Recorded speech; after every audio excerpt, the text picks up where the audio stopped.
Alhamdulillahi Rabbil Alameen. نويت أربعين تؤزلنا تخلوا تريانا تسلب حسبنا الله ولا حول ولا قوة إلا بالله العلي العظيم مدد يا صاحب السيف شاور الكبريسي يا رباني مدد. We are asking support from our Shaykh, Sahib al-Saif, to send something to us. As much as we are asking, he's going to send. Not too much asking this evening. I'm looking at your faces, I know.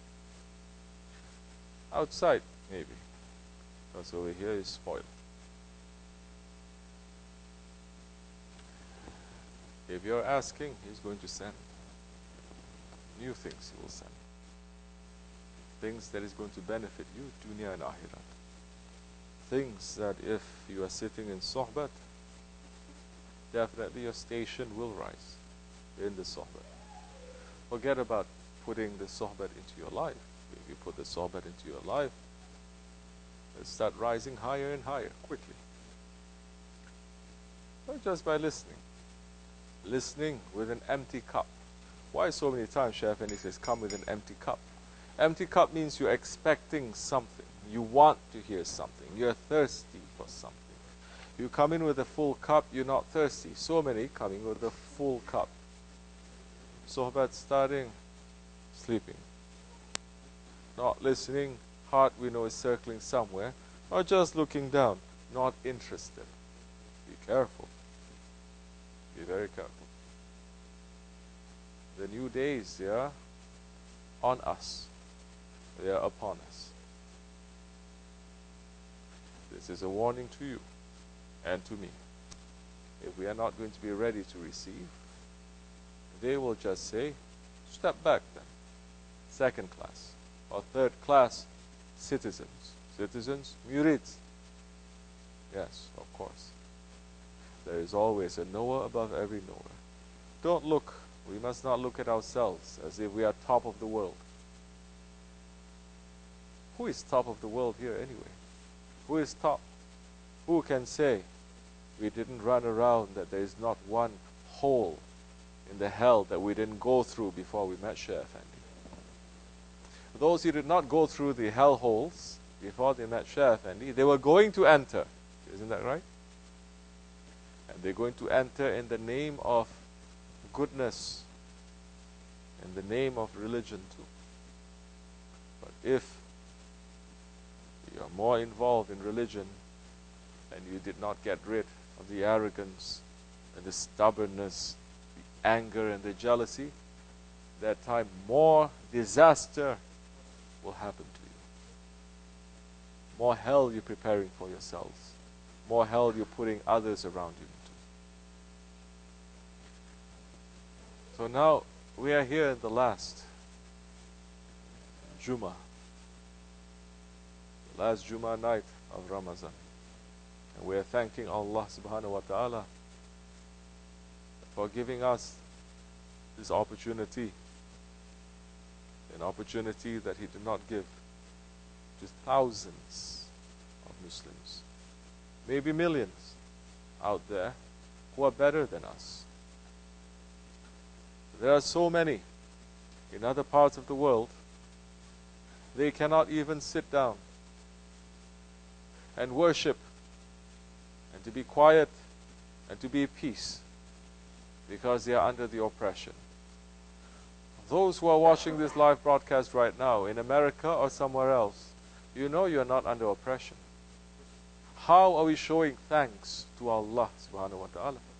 How are we showing the appreciation? Definitely you're not going to show the appreciation if you come with a full cup. If you come as a routine. If you come completely bored already. I'm looking. Nothing. You're going to learn. You're coming because it becomes a habit. Empty. People are looking for Laylatul Qadr. People are looking for Laylatul Qadr, especially in the last 10 days of the Ramadan, because Prophet is saying, alayhi salatu wasalam, Hazrat Ibn Abbas, he was told when Laylatul Qadr is, but he was made to forget. So that we start looking. Searching means every night we must treat it like it is Laylatul Qadr. at least in the last 10 nights. Now, these holy nights of a zikr, holy nights of Thursday nights, we must watch out. First, we must watch out against our enemies.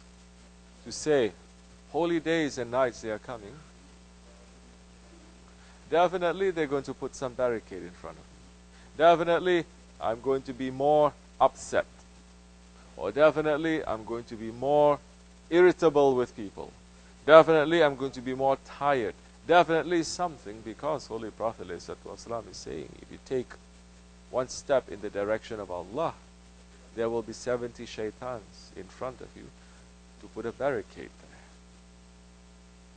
So tariqat, the Naqshbandi way, the Osmanli Naqshbandi way, we are on guard against our enemies, watching the enemies. Go tell them not to play over there. Tell them to go somewhere else. Later they can play, not now. So, we must watch. That time we're going to be more prepared. Prophet ﷺ says, don't go to war unless you are prepared for it.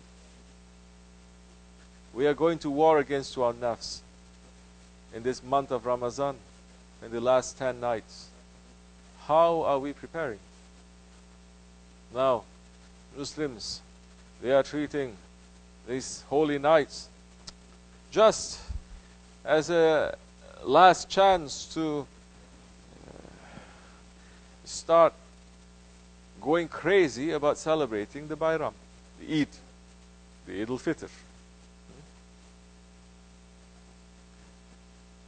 Especially if the nations, the countries, they have a lot of money to spend.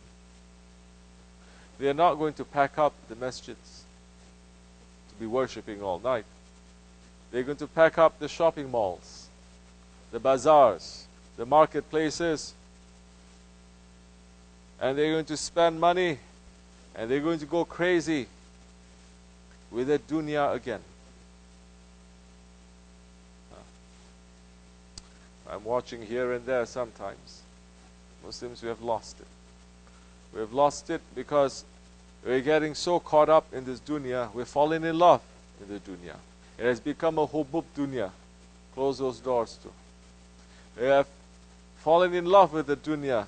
And this is what happens in the Akhir Zaman. Holy Prophet is warning. When you have hubub dunya, then prepare for disaster that time. This is what's going to happen.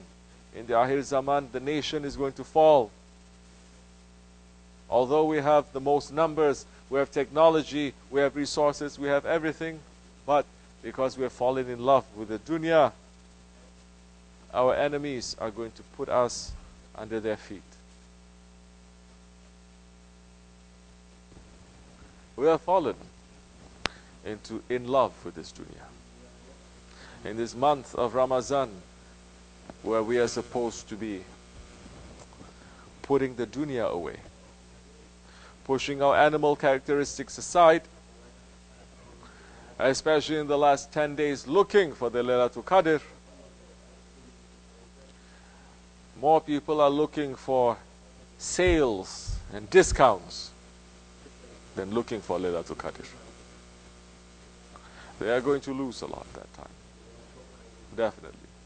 Because this is the night, the Laylatul Qadr is the night that Holy Prophet ﷺ, Allah subhanahu wa ta'ala granted him this night specially for the nation. This night was not granted to earlier nations, maybe. This night was granted to the nation of the Holy Prophet ﷺ, to us. And in worshipping this night, it will be as if we worship over 80 years non-stop.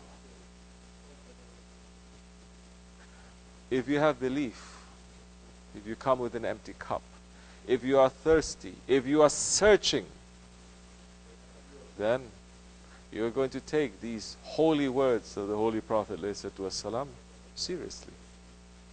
You're going to say, yes, this is part of my faith. You're not going to come approaching it with a full cup, saying, oh, I've heard this already before. What is there something new? Of course it is. Because it happens to you because the faith has not entered into your heart. The faith enters through the body like an arrow and it goes out like an arrow. You'll find in the Akhir Zaman, Holy Prophet ﷺ is saying, there will be those ones who will be reciting the Quran and your heart will shake because of their beautiful recitations.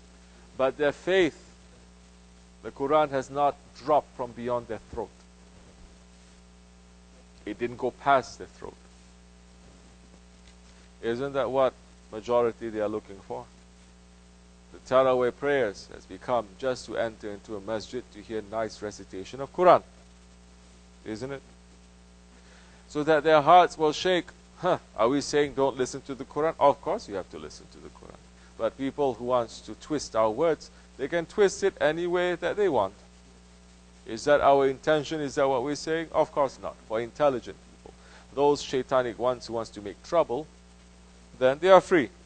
More they make trouble, more burdens. Our burdens they're going to carry, definitely. Isn't that what is happening in the last 10 days, especially in the masjids? When you're going to hear just a beautiful recitation of a Quran, but that Quran did not drop to the heart. The Quran did not go past the throat. Because if it did, the ummah will change in this one night. The whole ummah will change. In this one night of Laylatul Qadr, even if there's one man in a community who is looking and he found it, whether he knows it or not, that community will change. That country will change. The whole nation will change. The whole ummah will change. But because they are awliya Allah, they are hidden. They pull themselves out because the majority of the Muslims, they are not looking for Laylatul Qadr. They are not looking for the blessings of Allah. They are looking how to enjoy the dunya even more. Then that time you see days, months, years passing, and the situation of this ummah getting worse and worse and worse. We're seeing right in front of our eyes. What kind of a faith is this that promises us success? And you see people claiming, Muslims claiming that they're worshipping, but success is not reaching to them. Not dunya, not akhirat. Something must be wrong. Something very terrible must be happening. If something terrible is happening, if the whole ummah is diseased, and if they're not looking for what is that sickness and that cure, but everyone is just continuing life as if it never is there, like it is not happening, we cannot expect better days ahead for us. There's only more terrible days, more sorrowful days, more darker days ahead of us. Allah subhanahu wa ta'ala is given chance, is given opportunity, is showing mercy in these days and nights for those who are looking. Not only Laylatul Qadr. Shaykh Effendi Hazretleri is saying, if man knows the blessings that is coming down to him on just a regular night, not a holy night, not in a holy month, not Laylatul Qadr, just a regular night, if he understands that, just a little bit, if he understands that, he will find himself in safety. Dunya and Akhirat, and he's going to non-stop be worshipping his Lord, because he understands at that time, Allah, Allah. Because Allah subhanahu wa ta'ala is saying, I'm coming down to you, to the last third, at the last third of the night. Allah subhanahu wa ta'ala is not saying, only one night a year, only 10 nights a year. He is saying every night, I'm coming down. And I'm asking, Allah subhanahu wa ta'ala is asking, where are my servants? We're asking forgiveness from me.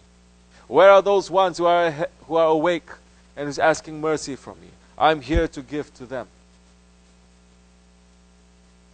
understand our Lord, Allah subhanahu wa ta'ala, is sending so much mercy on every night. But we are not awake to that. And we are not even awake to Laylatul Qadr. We should look.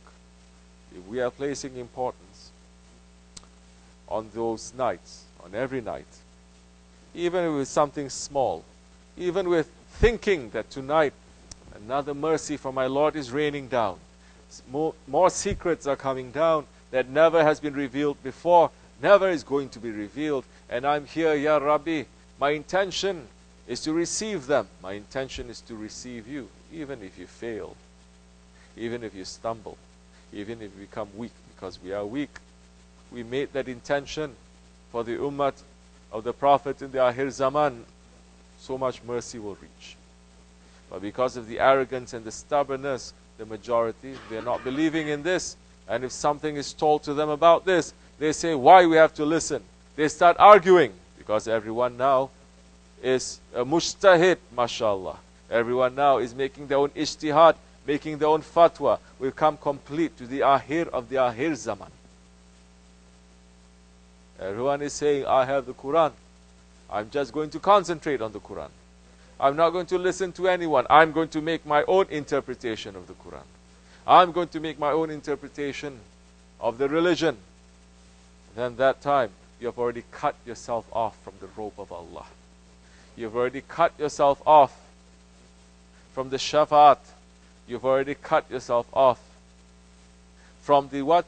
Urwati wuthqa. The firm handhold. That is the Holy Prophet ﷺ. Don't think that we are better than Sahabi Kiram. Don't think we are better than Tabi'in or Tabi'ins. They did not make ijtihad by themselves, but they follow those ones who are ahead of them. They follow those ones who are above them, and they hold on to them strongly. That is our intention, inshallah, to hold on to our Shaykh strongly, and as we enter, not entering, we are leaving these holy nights. That our intention is to have the blessings of the Laylatul Qadr in us, for the blessings to fall to us, for us to become better servants, for us to break out from the ghaflat and the wrong habits that we have, for us to become better in the days ahead. Insha'Allah Rahman, we will, by the blessings of the Holy Prophet ﷺ, Sultan al-Awliya and our Shaykh. Al-Fatiha. Ameen. Assalamu alaikum wa rahmatullahi wa barakatuh. If you have any questions, ask.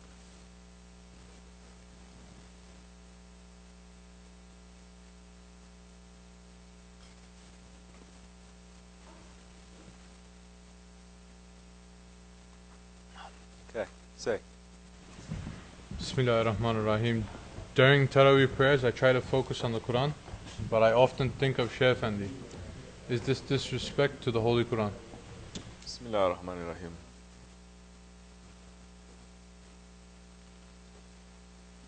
Hazrati Aisha radiallahu anha was asked to describe the Holy Prophet ﷺ. How did she describe Holy Prophet? She didn't say he is this tall, his hair is like this, his feet are like this, his hands are like this. She described his characteristic as the walking Quran. He is a walking Quran. Are we sitting down even for 2 minutes to understand what that means, the walking Quran? Did the Quran come down to us? The Quran came to the Holy Prophet ﷺ. Did the Quran come to the Holy Prophet ﷺ as a book? Did Jibreel ﷺ came down with a book and it landed on the Prophet? No, it didn't. The first ayat is what? Iqra. Isn't it? Maybe tonight is the night. Remembering that night. Isn't that the first verse that was revealed? Iqra, read. That Jibreel alayhi salam came with a book to open the book and to say, read, Ya Muhammad alayhi salatu wasalam. It says, recite.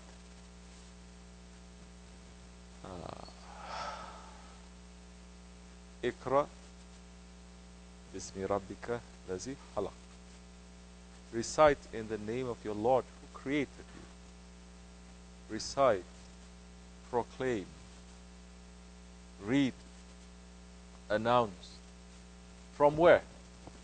If it didn't come down in a book, it must come from somewhere. It came from the heart of the Prophet ﷺ. The Quran-i-Karim came to the heart of the Prophet ﷺ, and from the heart he spoke. Reading to recite from his heart. And the Quran came down from his heart and he started proclaiming. We're not going to get into the Quran, where the Quran came from. And if the Quran came from Jibreel alayhi salam, coming from Allah subhanahu wa ta'ala directly or not.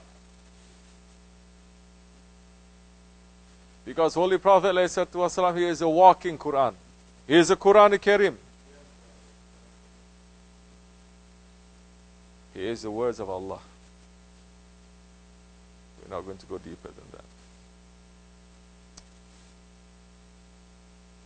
And one time, especially for those ones who are saying, oh, Prophet got mixed up. He didn't know that this is Jibreel or Shaitan coming with ayat. And it became satanic verses. Later he says, oh, I forgot. Or I made a mistake. Astaghfirullah. What kind of a prophet is that? What kind of Habibullah is that? What kind of Khatamul Anbiya is that? So,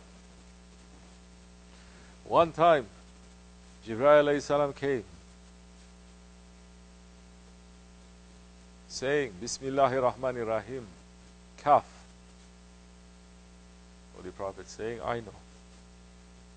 Ha. Jibreel alayhi salam said, I know. Ya. Ain Sad. I know, and I know. Jibreel was surprised. He's saying, how do you know, O Prophet? I took the holy revelation, I did not say it to anyone, and I came directly to you. And Prophet ﷺ says, Ya Jibreel, where did you take it from? Jibreel explained, a certain station. Behind the curtain, a hand came and delivered. We're not talking literally hand coming delivering. We're not Wahhabis to say that Allah has a chair like this, and Allah is sitting down on a chair, and Allah has hands, and Allah has a head. They even make a diagram about Allah. They have, I'm not kidding, they make a sketch. This is how Allah is saying, because they say, Quran, whatever is there is there. You cannot look deeper than that. Anthropomorphism, it's called, giving a shape to human shape to Allah. Isn't that the first sin? Isn't that the whole problem with so many religions? They're putting Allah to their level. Isn't that what the ego is saying? You are you and I am me, meaning we're equal. You are like me, I'm like you. So you see, all these wrong things, there's nothing new also. They're just repeating the same thing over and over again. So, Holy Prophet ﷺ is saying, next time, Ya Jibreel, when you go up there, look to see who is giving you these revelations, this wahi of the Quran. Next time Jibreel ﷺ came down and Holy Prophet ﷺ said, did you see? Now do you know where you took the ayats from and from whom you take? Jibreel ﷺ says, yes. He says, where the Quran come from? It says the Quran came from Muhammad to Muhammad. So, the Holy Prophet ﷺ is a walking Quran. Can anyone deny that? Maybe you're going to deny this other riwayat, hadith that I'm saying to you. But it's saying the same thing, isn't it? It's a walking Quran. So Holy Prophet is a walking Quran. Who are those ones representing Prophet? Awliya Allah, the Shaykhs. When they walk in the way of the Prophet, they are finished in the oceans of the Prophet.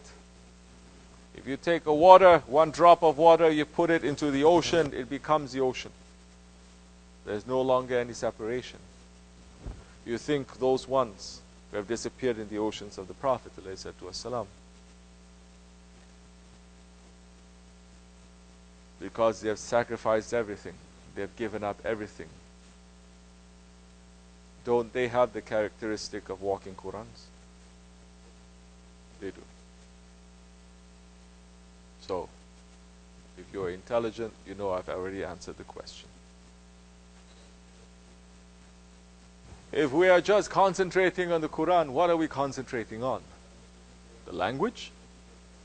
Especially if you're not Arabs.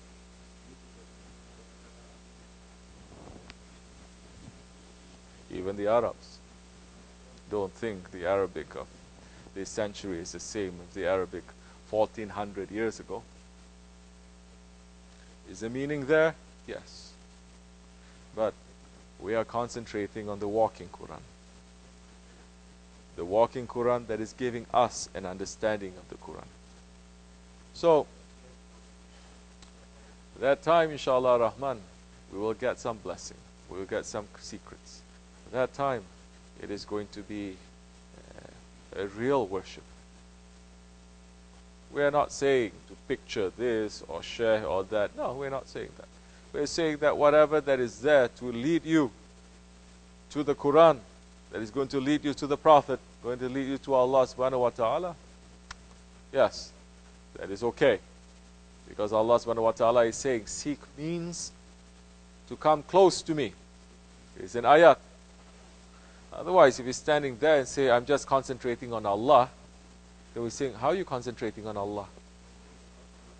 How? We are concentrating on being a servant to Allah. We are concentrating on praising Allah.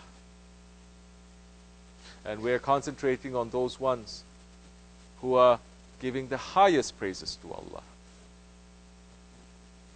We are concentrating on the prophets during the prayer. We are concentrating on the salihin in the prayer. Oh, shirk! People are going to say, bid'ah, kufr, at-tahiyatu. Recite.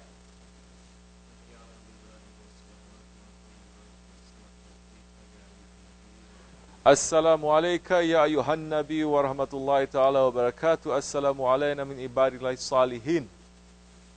Oh, we are mentioning Prophet. We're giving salams to Prophet in the present tense, as if he is right in front of us. Assalamu alayka. And not only Prophet, also the servants, the salihin, meaning his sahabis, his family members, up till Judgment Day. Why are we even mentioning them? Isn't the whole salah supposed to be only Allah?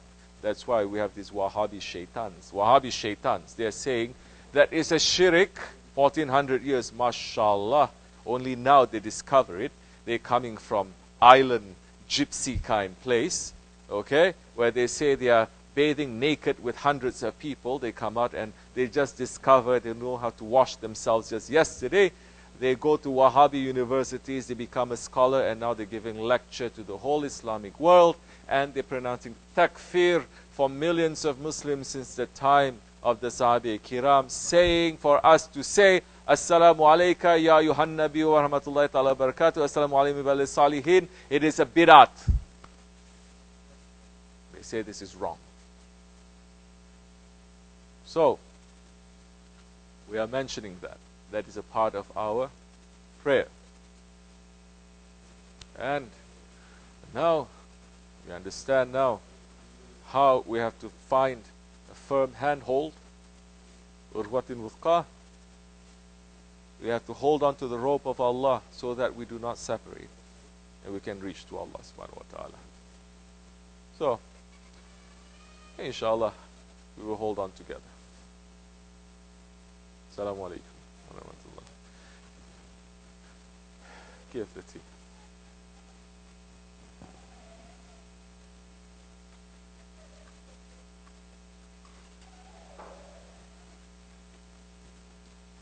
Okay, say.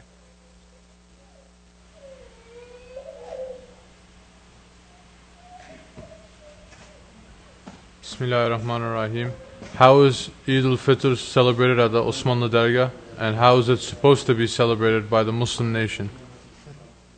Bismillahir Rahmanir Rahim. In the Osmanli DERGAH, under the guidance of our Shaykh, Alhamdulillah, the Eid al-Fitr, the Bayram, celebrating it as much as we can the Ottoman way.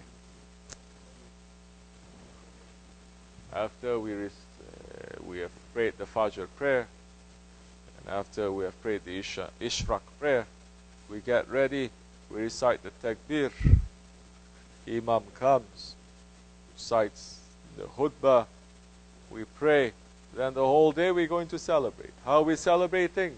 This is a Jamaat, this is a Jami. A Jami, people come together. We're coming together, we celebrate. We celebrate, we sit, we visit each other, we eat together, we pray together. We will get up to dance for the sake of Allah. We will sing for the sake of Allah, especially these people, they are nuts for nuts. I'm going to call them nuts for nuts. And families are here, we give gifts to the children, but we all come together. Later, second day, third day, we're going to visit to each other's house, but in the first day especially, everyone comes together. And we're going to spend that whole day now visiting with each other on that day. We're going to continue worshipping. And we're going to remember Allah and His Prophet and our Shaykh. So many other kinds of celebration. We may fire some shots. That is a celebration too. It's okay.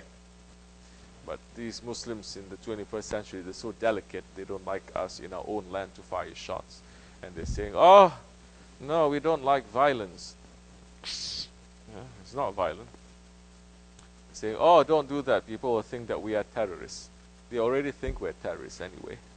There's nothing that we can do that will change their mind. So why don't we become more sincere with ourselves, and knowing that Shaykh Effendi is doing it, Awliya Allah approving it, we carry it, and blessings will fall. We are not disturbing anyone. We invite our neighbors to come, or invite outsiders to come and to celebrate. Everyone will wear nice new clothes, clean clothes. Everyone will be happy that day. We are not going crazy to go out to buy so many things, in which majority of the Muslim, especially Muslim countries, they have lost their tradition of celebrating Eid simply. Simple and sincere. Especially if the nation, the people, they're getting more and more money, then these last 10 days, especially, you'll see, especially in the Far East, you see they have bazaars going on every night. And it's just selling things, and people enter into debt. Yeah, that is too extreme. Of course, I know so many Americans also, they don't celebrate Eid at all. They work on that day. They just go to the masjid in the morning and they continue working later on. They know how to take off. They know how to have a vacation time with their families. They know how to buy nice things to celebrate New Year or celebrate other kinds of celebration. But for Islamic, they don't celebrate. No, we have to have a balance.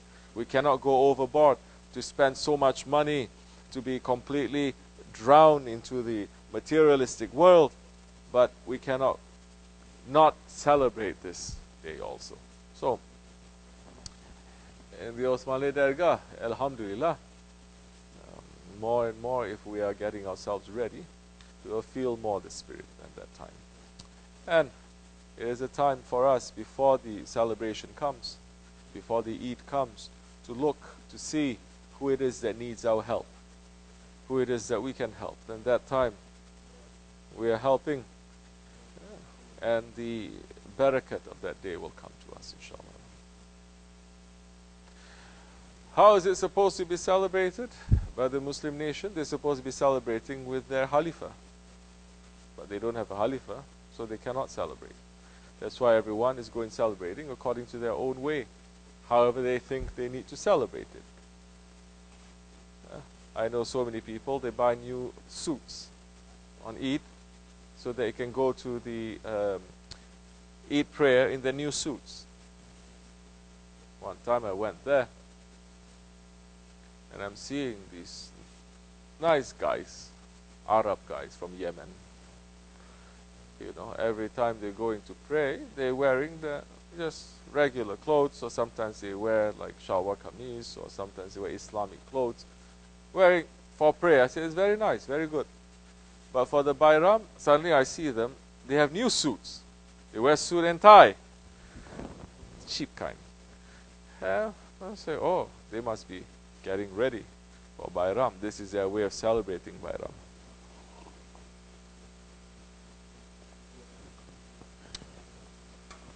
Muslim nation should celebrate it, definitely, but not to go overboard and not to look at how the West is celebrating and to take it from there. It is a time of forgiveness. It is a time of cleansing. Fitr, fitrat, fitra, to come out from the Ramadan clean, to enter into this Eid clean, as if we are newborn from our mothers, isn't it? So, we have to feel that. And we have to work towards that. Insha'Allah Rahman. Who knows what is going to happen this year? Because the reality is, so much terrible things happening in the world, we have to keep it balanced. We have to celebrate, but we must remember. And we must pray for them. This is as much as we can say. Assalamu alaikum wa rahmatullahi wa barakatuh. If you have no more questions, Insha'Allah Rahman. Yeah, you have a question? Say. Afir olsun. Eat your cake. This is Salma's birthday. Fatiha. Her birthday cake. Okay. Happy birthday. Bismillahir.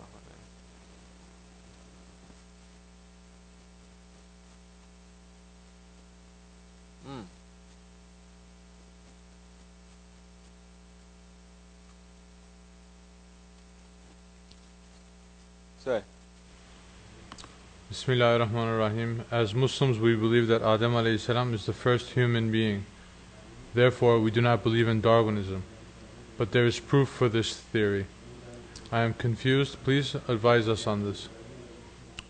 Pick a side. Don't sit on the fence. Haq is haq and batil is batil. Darwin didn't say this.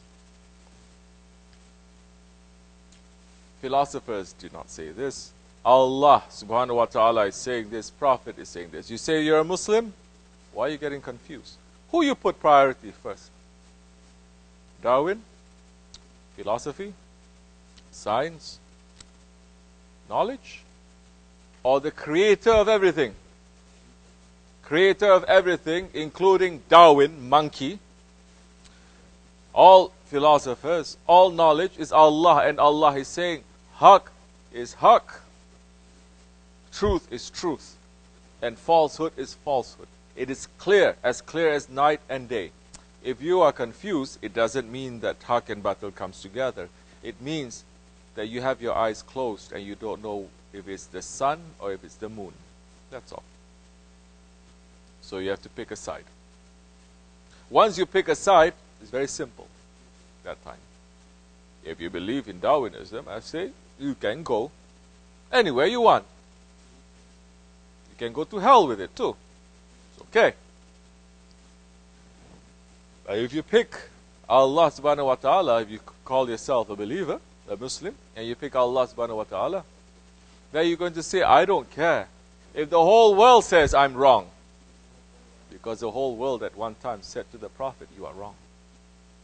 Whole world at one time said to the Sahaba Kiram, you are wrong. Up till today, they are saying we are wrong. So if you are going to listen to Haq one day, next day you're going to listen to Batil, then you're going to say, here's a point, here's a point, here's a point. Of course you're going to get confused because you're looking everywhere. You don't drink everywhere. You don't drink water everywhere. Rain just fall. So why not you go out there, drink from the pond? Why you don't go to the drain or to the sewer? Water is falling too. Drink everywhere. But you say, no, I must drink only from clean, I know where it is, clean water. So why are you taking knowledge from everywhere? How you know that knowledge is not mixed up with the sewer? Who is going to decide? Allah and His Prophet is going to decide. And Allah is saying, subhanahu wa ta'ala, Prophet alayhi salatu the awliya Allah and the alims and the ulamas have said that this is how it is.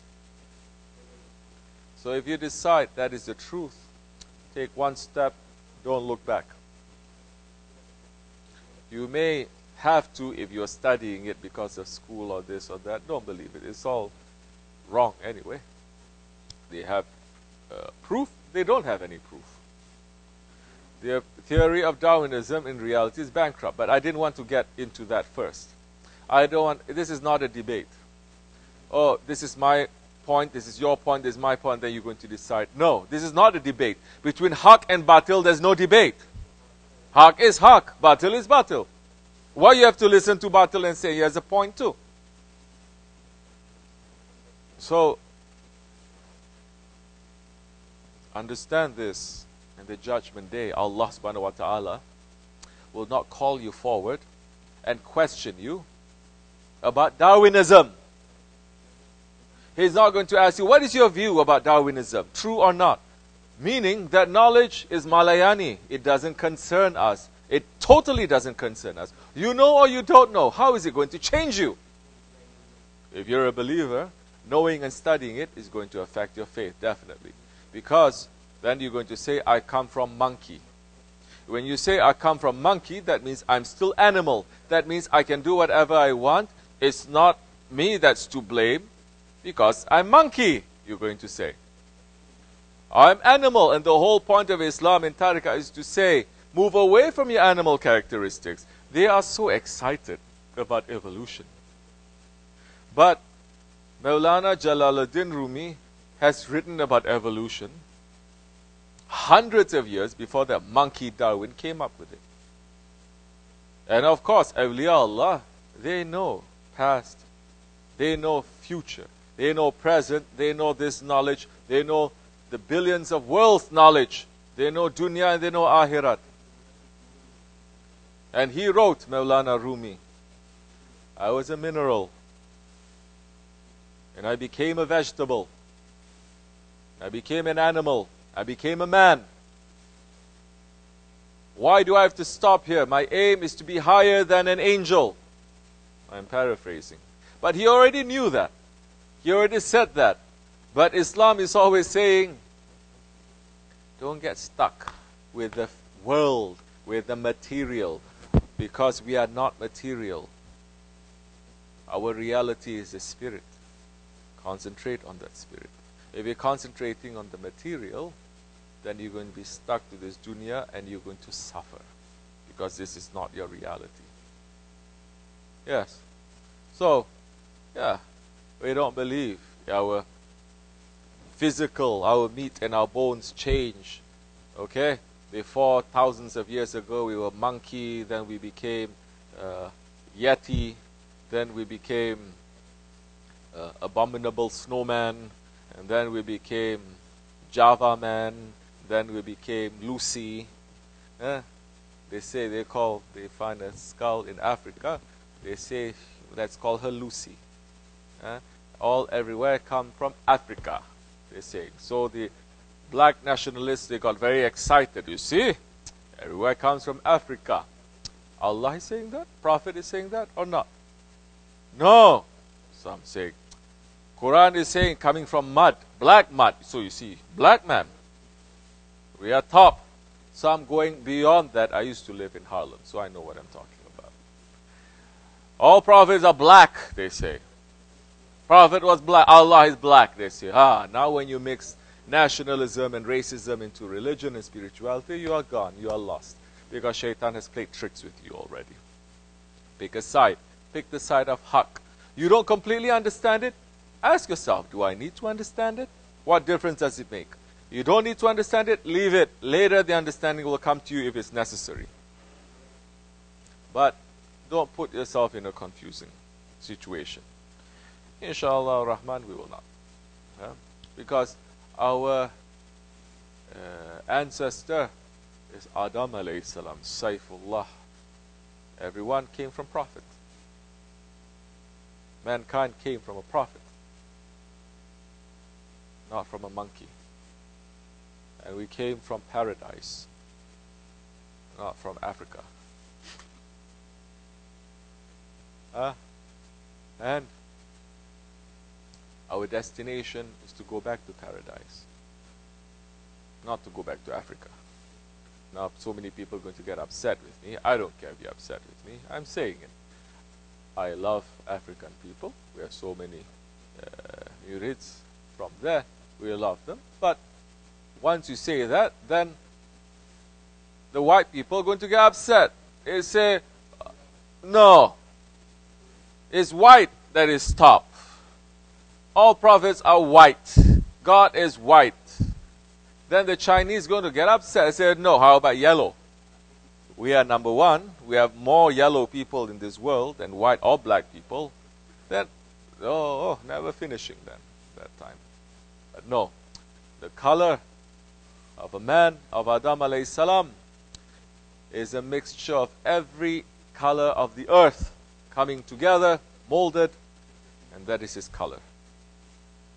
Wheat, anyway. So, not white. Wheat. Assalamu alaikum wa rahmatullah. Okay. Aviaro, Samir. Yes, last question. Bismillah.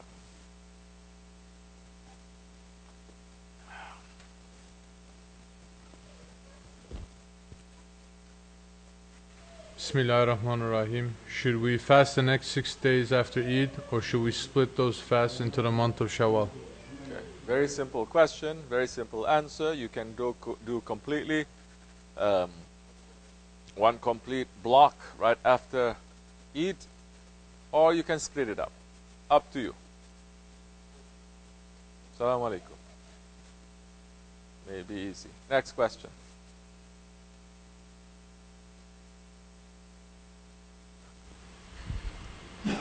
Bismillahir Rahmanir Raheem. I understand not all books are accepted in our tariqat. What is the proper way to get knowledge about Islam? May I listen to any scholar that the Dargah approves of? Yes, you may listen to any scholar that the Dargah approves of.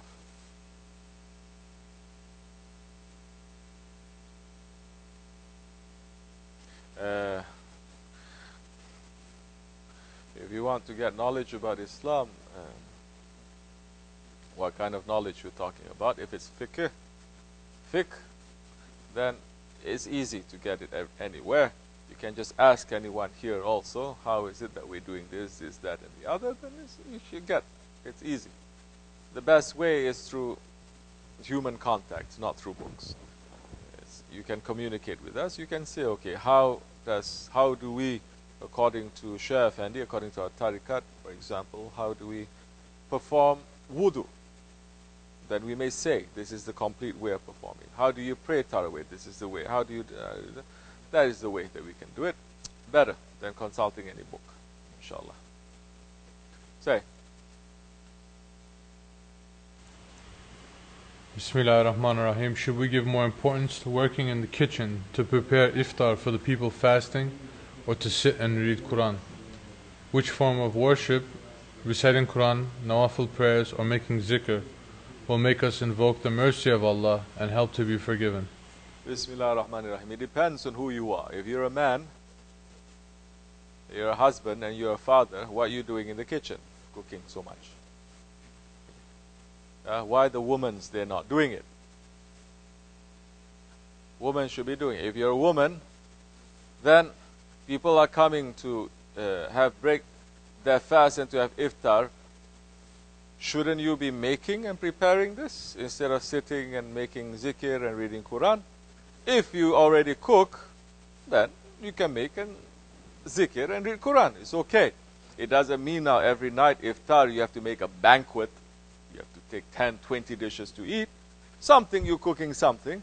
Prepare something and sit and worship. It's okay. It's good. That time, especially if for the women's, so many other things that you do, it is a worship. Whatever that you do in the house, for the sake of your husband especially, for the sake of your guests, to serve, that is a worship. The amount of worship that you do as a worship will not equal to the amount of blessings you get when you are doing a service. We have nothing to say to this. We accept it 100% because we belong to Tariqat. And this Osmanli Naqshbandi Tariqat, we understand the importance of Hizmat. And Hizmat, Awliya Allah, they're saying, is higher than Ibadat. Because if Hizmat becomes an Ibadat too. If you're doing it for the sake of Allah. But if you're sitting down and you're just reading Quran, mashallah, like a wali, and your husband is there and is hungry, he's bringing guests, and you say, no, I have to sit and I have to read Quran, it's not too smart. So many men, they know how to cook, of course. They are going to help a little bit here and there. Yeah, but we're talking about main priority, main responsibility, why it's given to whom. Why it's given to you. So,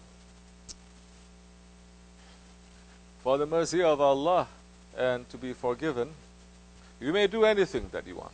You may read Quran, you may make zikr, you may offer nafila ibadat. Make a combination, it's okay. But what are we concentrating on always? 1 hour of meditation, it is better than 70 years of worship. Sohbet allows you to meditate. Sohbet makes you to meditate. Listening to Sohbet, you start making tafakkur. You start making a fikr. You start thinking. And you start analyzing your life. You start putting two and two together. That's why the Sohbet, it is the highest form of worship, yes. Because now you're listening and you are thinking, you're putting two and two together, not like a robot, of course. Or not sleeping. Then that time, Holy Prophet ﷺ saying what? 1 hour of meditation, it is better than 70 years of worship. If you think meditation is to sit and to imagine colors and angels coming to you and your Shaykh as a cartoon coming and being one with you, I have no words to say to that. You can do whatever you want. But that is not our way, taught to us by our Shaykh, taught to us by Sultan al-Awliya, coming down 1400 years. So, 1 hour of meditation is better than 70 years of worship. Yes, no, we do everything else. We do the zikr, we do the nafila ibadat, we read the Quran.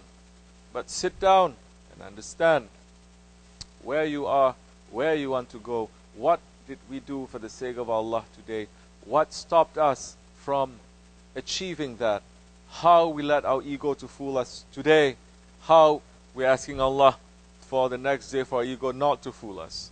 Then that's the time, subhanahu wa ta'ala, Allah will bless us and make it easy for us. Yes, and to listen to sohbets. Don't forget that. Maybe you are making zikr hours, but you are in ghaflat.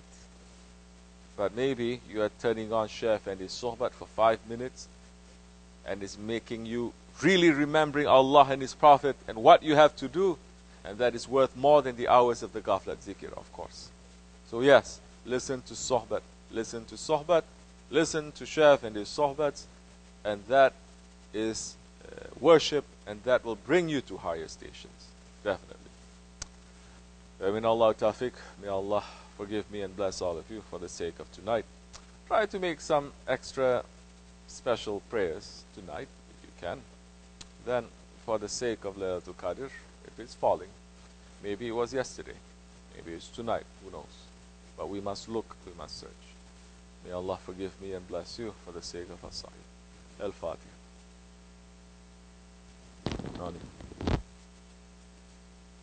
Assalamu alaikum.